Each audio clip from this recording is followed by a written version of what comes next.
Hello guys, मैं आशीष परीक्षा सागर YouTube channel में आप सभी बच्चों का स्वागत करते हैं। तो चलिए बच्चों, हम लोग क्लास 10 सामाजिक विज्ञान के पेपर को हल करेंगे। जो पेपर आपका है 2024 का है, जिस पेपर का कोड है 825 IX। इसका हम लोग फुल सॉल्यूशन करेंगे, क्योंकि इसके जो 20 बहुविकल्पीय प्रश्न हैं इनको आप लोग इसके पहले हल कर चुके हैं, पढ़ चुके हैं। चलिए फिर से एक बार देख रहे हैं हम लोग। पहला प्रश्न है आपका, निम्नलिखित में से कौन सा आंदोलन महात्मा गांधी ने नहीं चलाया? तो आपको पता होगा कि असहयोग, सबने योग्य आंदोलन और चंपारण आंदोलन ये सब महात्मा गांधी ने चलाया है, लेकिन खिलाफत आंदोलन महात्मा गांधी ने नहीं चलाया। अगला प्रश्न है, 1789 में फ्रांस में राष्ट्रवाद की प्रथम अभिव्यक्ति का क्या परिणाम हुआ? तो सही उत्तर होगा फ्रांस की क्रांति। गुलामगिरी के लेखक सभी को पता होगा ज्योतिबा बाई फुले। 1929 की महामंदी का प्रमुख कारण क्या था? कृषि क्षेत्र में न्यून उत्पादन। और उसके बाद में है 1944 में अंतर्राष्ट्रीय मुद्रा कोष IMF की स्थापना कहाँ की गई? संयुक्त राज्य अमेरिका। उसके बाद में श्रीलंका में निम्नलिखित में से कौन सा समूह अल्पसंख्यक है? तो मुस्लिम। अल्पसंख्यक मतलब जिस का मात्रा कम हो, जो सबसे कम मात्रा में हो, तो वहाँ मुस्लिम बहुत थोड़े मात्रा यानी अल्प मात्रा में है। उसके बाद में भारत में संघीय व्यवस्था है क्योंकि इसमें क्या सही है? यहाँ शक्तियों का विकेंद्रीकरण है, सबसे अच्छा आंसर ये होगा आपका। उसके बाद में निम्नलिखित में से कौन सा संघीय राज्य नहीं है? तो दिल्ली। निम्नलिखित में से किस व्यवस्था के लिए राजनीतिक दल आवश्यक शर्त है? तो ये आपका होगा लोकतंत्र। निम्नलिखित में से किसका संबंध लोकतंत्र से नहीं है? तो सही उत्तर क्या हो जाएगा आपका? उसके बाद में आपका है निम्नलिखित में से कौन सा खनिज धात्विक है? तो लोहा अयस्क हो जाएगा। अगला प्रश्न आपका होगा, कपास की खेती के लिए निम्नलिखित में से कौन सी मिट्टी उपयुक्त है? काली मिट्टी हो जाएगी। निम्नलिखित में से कौन से उद्योग में कच्चे माल के रूप में बॉक्साइट प्रयोग होता है या प्राप्त किया जाता है? सही उत्तर होगा एल्युमिनियम। एल्युमिनियम डायरेक्ट नहीं मिलता है, पहले बॉक्साइट उसके बाद में एल्युमिनियम। निम्नलिखित में से किसको सेवा क्षेत्रक भी कहते हैं? तृतीय क्षेत्र को सेवा क्षेत्रक कहा जाता है। उसके बाद में है सार्वजनिक क्षेत्र तथा निजी क्षेत्र के विभाजन का आधार है, ये पूछा जा रहा है आपसे। उसके बाद में है एजेंडा 21 का संबंध सतत पोषणीय संधारणीय विकास से है। उसके बाद में उपभोक्ता सुरक्षा अधिनियम कब? 1986 में। बांग्लादेश के ग्रामीण बैंक की शुरुआत कब हुई? 1980 ऑप्शन के मुताबिक, वैसे तो 86 में हुआ था। निम्नलिखित में से कौन सा जैव संसाधन है? मत्स्य पालन। उसके बाद में आपका है निम्नलिखित में से किस देश का मानव विकास सूचकांक सर्वोच्च है? तो ऑप्शन के मुताबिक श्रीलंका हो जाएगा, वैसे इस समय स्विट्जरलैंड सबसे ऊपर है। अगला प्रश्न आपका है क्वेश्चन नंबर 21 है, इसको ऐसे ही हम लोग सॉल्व करेंगे। भारत की आर्थिक और राजनीतिक स्थिति पर प्रथम विश्व युद्ध के प्रभावों का विश्लेषण कीजिए। ठीक, तो इसको हम लोग सॉल्व करेंगे। हेडिंग डालेंगे भारत की आर्थिक स्थिति पर प्रथम विश्व युद्ध के प्रभाव। उसके बाद में यहाँ दिया है लगभग 80 शब्दों में आपको आंसर करना होगा, तो उसी के हिसाब से हम लोग पेपर को सॉल्व करते हैं। चलिए देखते हैं। इसका हेडिंग है भारत की आर्थिक स्थिति पर प्रथम विश्व युद्ध के प्रभाव। प्रथम विश्व युद्ध के परिणाम स्वरूप सरकार ने व्यक्तिगत आय और कॉरपोरेट मुनाफे पर कर बढ़ा दिए। सैन्य व्यय में वृद्धि और युद्ध सामग्री की मांग के परिणाम स्वरूप कीमतों में तेज वृद्धि हुई, जिससे आम जनता को नुकसान हुआ। प्रथम विश्व युद्ध के दौरान भारत सरकार का रक्षा व्यय नाटकीय रूप में बढ़ गया। उसके बाद में हेडिंग डालेंगे राजनीतिक स्थिति, क्योंकि पेपर में दिया है आपके, देखिए राजनीतिक स्थिति पर प्रथम विश्व युद्ध के प्रभावों का विश्लेषण कीजिए। तो हेडिंग डालेंगे राजनीतिक स्थिति। प्रथम विश्व युद्ध ने भारत की राजनीतिक स्थिति को गहराई से प्रभावित किया। भारत और ब्रिटेन का शासन था और इस युद्ध में ब्रिटेन की भी शामिल था, इसलिए भारत के सैनिकों को इस युद्ध में शामिल होना पड़ा। इस वजह से भारतीयों में ब्रिटिश हुकूमत के प्रति असंतोष बढ़ा और राष्ट्रीय चेतना का उदय हुआ। ये लगभग 80 शब्दों का आपका आंसर हो गया। अगला प्रश्न है आपका, लोकतंत्र सभी सामाजिक, आर्थिक और राजनीतिक समस्याओं का समाधान है, इस कथन की तर्कों की सहित पुष्टि कीजिए। यहाँ देखिए 2+2 है, तो इसको हम छोड़ दे रहे हैं। जो 1+1+1 है, इसमें अच्छा आपको नंबर मिलेगा, तो हम इसको हल करेंगे। राजनीतिक दलों के 4 महत्वपूर्ण कार्य केवल आपको बताना है। तो राजनीतिक दलों के 4 महत्वपूर्ण कार्य आप बताएंगे, हेडिंग डाल देंगे। उसके बाद में पहला हो जाएगा राजनीतिक दल चुनाव लड़ते हैं और अपने उम्मीदवारों को अधिक से अधिक मत से जिताने का प्रयत्न या प्रयास करते हैं। राजनीतिक दल अलग अलग नीतियों एवं कार्यक्रमों को मतदाता के सामने रखते हैं और उनका समर्थन हासिल करने का प्रयत्न करते हैं। तीसरा है राजनीतिक पार्टियां देश के कानून निर्माण में महत्वपूर्ण भूमिका निभाती हैं। और चौथा है लोकतंत्र में प्रत्येक दल सरकार बनाने का प्रयत्न करता है। चुनाव जीतने पर बहुमत दल सरकार बनाता है और अपनी नीतियों के अनुसार सरकार चलाता है। दूसरे दल विरोधी दल के रूप में भूमिका निभाते हुए नजर आते हैं। ये 4 कार्य हो गया राजनीतिक दलों के। ठीक, अगला है आपका प्रश्न संख्या 23। एक संसाधन के रूप में मिट्टी के महत्व का उल्लेख कीजिए तथा भारत में पाई जाने वाली किन्हीं 2 प्रकार की मिट्टियों का वर्णन कीजिए। तो आप देखिए इसमें आपका क्या सही पड़ेगा। क्वेश्चन नंबर 23 में अथवा सही पड़ेगा या फिर आपका ये क्वेश्चन नंबर 23 ही सही पड़ेगा। तो आप देखिए यहाँ भी 2+2 है, यहाँ भी 2+2 है, यानी चलो हम क्वेश्चन नंबर 23 ही कर लेते हैं, अथवा छोड़ देते हैं। तो एक संसाधन के रूप में मिट्टी का महत्व, हेडिंग डालेंगे, उसके बाद में लिखेंगे मिट्टी कृषि के लिए एक महत्वपूर्ण संसाधन है जो पौधों की वृद्धि के लिए सहायक है और आवश्यक पोषक तत्व प्रदान करती है। मिट्टी खाद्य उत्पादन और कई पारिस्थितिकी तंत्र कार्यों के लिए आधार प्रदान करती है। भारत में पाई जाने वाली 2 मिट्टियों का वर्णन, क्योंकि हेडिंग डालेंगे यहाँ दिया है, तो जैसे जैसे क्वेश्चंस में पूछे जाते हैं उसी प्रकार से हम हेडिंग डालेंगे। भारत में पाई जाने वाली 2 मिट्टी या 2 मिट्टियों का वर्णन।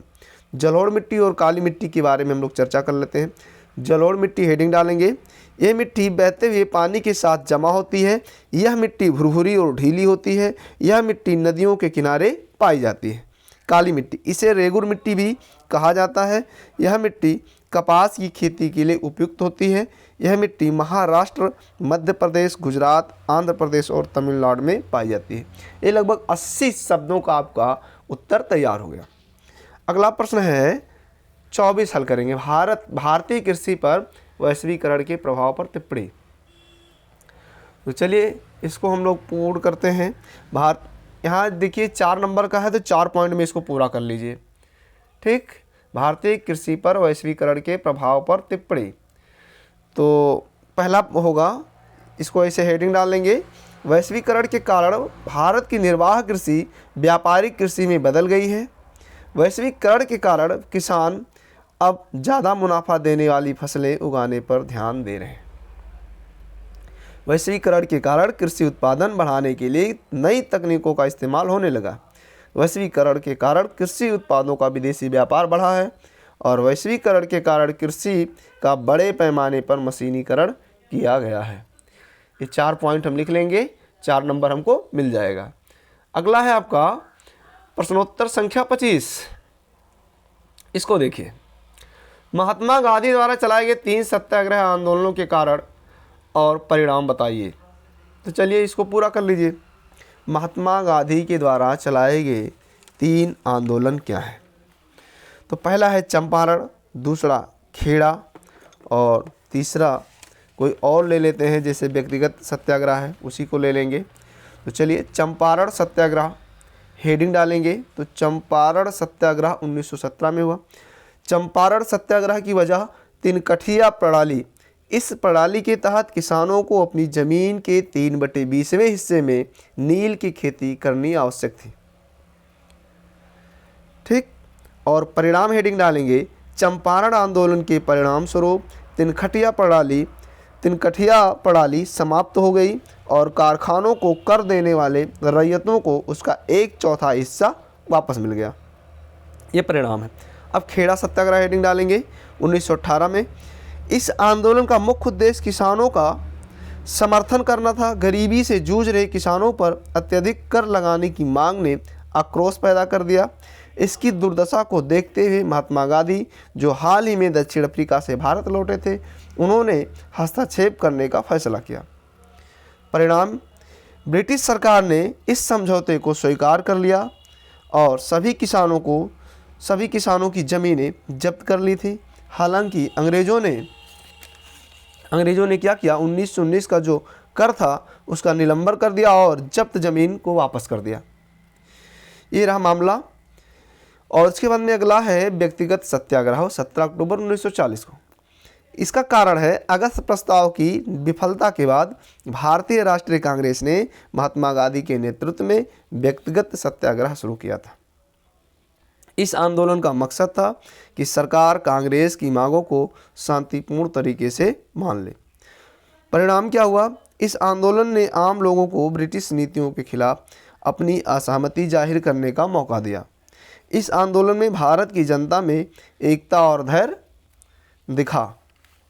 ठीक, ये रहा आपका तीनों सत्याग्रह आंदोलनों के कारण और परिणाम। अब अगला आपका है प्रश्नोत्तर संख्या 26। भारत में चुनाव कभी कभी जातियों पर ही निर्भर करते हैं, क्यों? इस स्थिति में छुटकारा पाने के लिए कोई दो उपाय। तो ये 4 और 2 प्लस करके है, लेकिन इसमें अच्छा नंबर मिलेगा, 1.5 करके है। भारत में संघीय व्यवस्था की नहीं 4 विशेषताओं की व्याख्या 4 पॉइंट में लिख देना है और एक एक पॉइंट पर 1.5 नंबर आपको मिल जाएगा। तो चलिए हम ऐसे ही लिखेंगे अथवा, यानी प्रश्नोत्तर संख्या 26 का अथवा लिख डालेंगे। भारत में संघीय व्यवस्था की 4 विशेषताएं। संविधान की सर्वोच्चता, हेडिंग डालेंगे भारतीय संविधान भारत का सर्वोच्च विधान है, यह एक लिखित दस्तावेज भी है। और संविधान सरकार की विधायी, कार्यकारी और न्यायिक अंगों को एक साथ जोड़ता है। शक्तियों का विभाजन, संविधान के जरिए केंद्र सरकार और राज्य और इकाइयों की सरकारों के बीच शक्तियों का बंटवारा किया गया है। विधायी अधिकारों का विकेंद्रीकरण, अगला हेडिंग है। भारत में शासन के अलग अलग स्तरों पर विधायी अधिकारों का विकेंद्रीकरण किया गया है। उसके बाद में है लिखित और कठोर संविधान। कठोर संविधान एक लिखित संविधान है जो अनुभवी लोगों द्वारा बनाया गया है, इसलिए यह राष्ट्रीय दक्षता का एक चरित्र है। विधायी उल्लंघन को कठोर संविधान द्वारा सुरक्षित किया गया है। इसका राजनीतिक स्थिरता में बड़ा योगदान है। ठीक, ये लगभग आपके जो दिए हैं 150 शब्दों में उत्तर, उसी के हिसाब से आपको आंसर बताया जा रहा है। अब अगला है आपका प्रश्नोत्तर संख्या 27। क्या है? 27 आपका यहाँ मिल जाएगा। चावल की खेती हेतु उपयुक्त भौगोलिक दशाओं की विवेचना कीजिए तथा भारत में किन्हीं 3 प्रमुख उत्पादक क्षेत्रों का उल्लेख कीजिए। तो चलिए हेडिंग डालिए आप लोग, चावल की खेती हेतु उपयुक्त भौगोलिक दशाएं। चावल की खेती के लिए तापमान, ठीक, तापमान हेडिंग डाल लीजिए पहला नंबर। चावल की खेती के लिए तापमान 20 डिग्री सेल्सियस से 35 डिग्री सेल्सियस के बीच का तापमान उपयुक्त होता है। और वर्षा हेडिंग डालिए, चावल की खेती के लिए 100 से 200 सेमी के बीच वार्षिक वर्षा की आवश्यकता होती है। मिट्टी, चावल की खेती के लिए दोमट मिट्टी सबसे अच्छी मानी जाती है। उत्पादक क्षेत्र पश्चिम बंगाल, उत्तर प्रदेश और पंजाब। पश्चिम बंगाल के बारे में थोड़ा देख लीजिए। भारत में सबसे ज़्यादा चावल खाने वाला राज्य पश्चिम बंगाल है। पश्चिम बंगाल को भारत का चावल का कटोरा भी कहा जाता है। उत्तर प्रदेश में चावल की खेती का क्षेत्रफल करीब 30 लाख हेक्टेयर है। उत्तर प्रदेश का चंदौली जिला चावल का कटोरा कहा जाता है। उत्तर प्रदेश के पूर्वी और उत्तरी जिलों में चावल की खेती होती है। पंजाब में हर वर्ष करीब 180 से 185 लाख मीट्रिक टन चावल का उत्पादन होता है। पंजाब में चावल की खेती के लिए जलवायु उपजाऊ, जलोढ़ और सिंधु जैसी नदियों से मिलने वाली सिंचाई सुविधाएं अनुकूल हैं।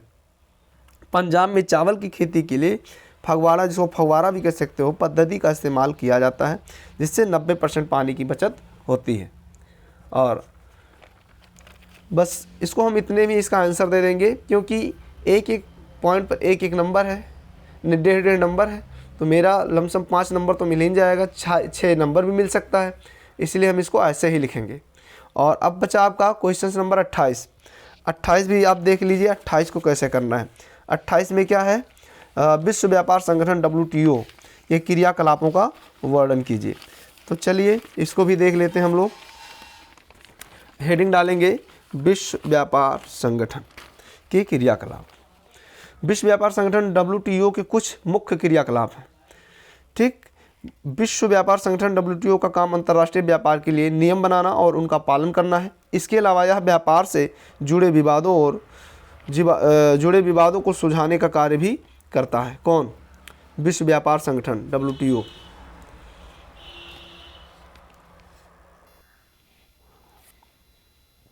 विश्व व्यापार संगठन WTO का काम अंतर्राष्ट्रीय व्यापार के लिए नियम बनाना और उनका पालन करना है। इसके अलावा यह व्यापार से जुड़े विवादों को सुलझाने का कार्य भी करता है। व्यापार उदारीकरण के लिए बातचीत और निगरानी करना, ये भी इसका कार्य है। अगला है निर्णय लेने की प्रक्रियाओं में पारदर्शिता बढ़ाना। ठीक, विकासशील देशों को वैश्विक व्यापार प्रणाली से फायदा दिलाना। अगला है आपका व्यापारिक भागीदारों के बीच भेदभाव को रोकना। फिर अगला है आपका वस्तुओं, सेवाओं और बौद्धिक संपदा से जुड़े समझौते बनाना। अगला पॉइंट है आपका पर्यावरण, जन स्वास्थ्य, पशु स्वास्थ्य और गृह के स्वास्थ्य के लिए उपाय करना। और अगला आपका है विकासशील देशों के लिए विशेष प्रावधान बनाना, मनमानी को कम करके सुशासन को बढ़ावा देना। अगला आपका आर्थिक विकास और रोजगार को बढ़ावा देना। ऐसे हम पॉइंट वाइज लिखते जाएंगे। निर्णय लेने की प्रक्रियाओं को पारदर्शी बनाना, अंतर्राष्ट्रीय व्यापार को समान, खुला और बिना भेदभाव के संचालित करना। विश्व व्यापार संगठन WTO एक अंतर्राष्ट्रीय संगठन है जो विश्व व्यापार के लिए नियम बनाता है। इस संगठन की स्थापना 1995 में द्वितीय विश्व युद्ध के बाद बनाए गए प्रशुल्क एवं व्यापार संबंधी सामान्य करार के स्थान पर लाने के लिए की गई थी। वर्तमान में इसके 164 सदस्य देश हैं। सभी फैसले सर्वसम्मति से लिए जाते हैं। ये सभी WTO समझौतों के लिए विवाद समाधान प्रक्रिया के कार्यान्वयन और प्रभावशीलता एवं WTO विवादों पर दिए गए फैसलों के कार्यान्वयन की देखभाल करता है या देखरेख करता है। ठीक, बस ये आपका लमसम 28 क्वेश्चन नंबर 28 पूरा हो चुका है। अब मैप आपको हम कल बता देंगे, वैसे थोड़ा बहुत जान लीजिए। यह दिया हुआ स्थान जहाँ भारतीय राष्ट्रीय कांग्रेस का अधिवेशन सितंबर 1920 में हुआ। ठीक, कहाँ हुआ? सितंबर 1920 में हुआ। ये तो किस जगह हुआ? ये कोलकाता में हुआ था। वह स्थान जहाँ महात्मा गांधी ने नमक कानून तोड़ा। डांडी गुजरात में है, वहाँ तोड़ा गया। ठीक, नमक कानून। वह नगर जहाँ क्या हुआ था? जलियांवाला बाग हत्याकांड। क्या हुआ था? जलियांवाला बाग हत्याकांड। ये कहाँ हुआ था? ये अमृतसर पंजाब में हुआ था, यानी अप्रैल 1919 में। नमक कानून आपको 6 अप्रैल 1930 को तोड़ा गया। और वह जनपद जहाँ चौरी चौरा की घटना हुई, गोरखपुर में हुई। जनपद पूछ रहा है, चौरी चौरा एक जगह है गोरखपुर में, वहाँ हुआ था। और अगला हुआ स्थान जहाँ महात्मा गांधी ने किसान सत्याग्रह आंदोलन चलाया। तो किसान सत्याग्रह आंदोलन कहाँ चलाया? चंपारण में। चंपारण कहाँ? बिहार में। कब चलाया गया? 1917 में। अगला है इस प्रदेश की राजधानी। ये आपका जब पृष्ठ संख्या 15 होता तो पता चलता कि किस प्रदेश की राजधानी पूछा जा रहा है। दूसरा, दक्षिण भारत की एक प्रमुख नदी, कोई भी ले लीजिए, जैसे गोदावरी है। भारत के पूर्वी तट का एक समुद्री पत्तन, पूर्वी तट जैसे विशाखापत्तनम, कोलकाता बंदरगाह, ये सब है। ठीक, चेन्नई बंदरगाह। उसके बाद में भारत का कोई एक चाय उत्पादक, जैसे असम है आपका। ठीक, भारत का कोई एक परमाणु ऊर्जा केंद्र, जैसे तारापुर है, रावत भाटा है। ठीक, बस आपको इतना ही सॉल्व करना है। ये टोटल नंबर आपको मिलेंगे, बहुत अच्छे से मिलेंगे आप ऐसे सॉल्व करते हैं तो। कल हम आपको लिखवा करके बता देंगे कि आपको कॉपी कैसे लिखना है। तब तक के लिए जय हिंद।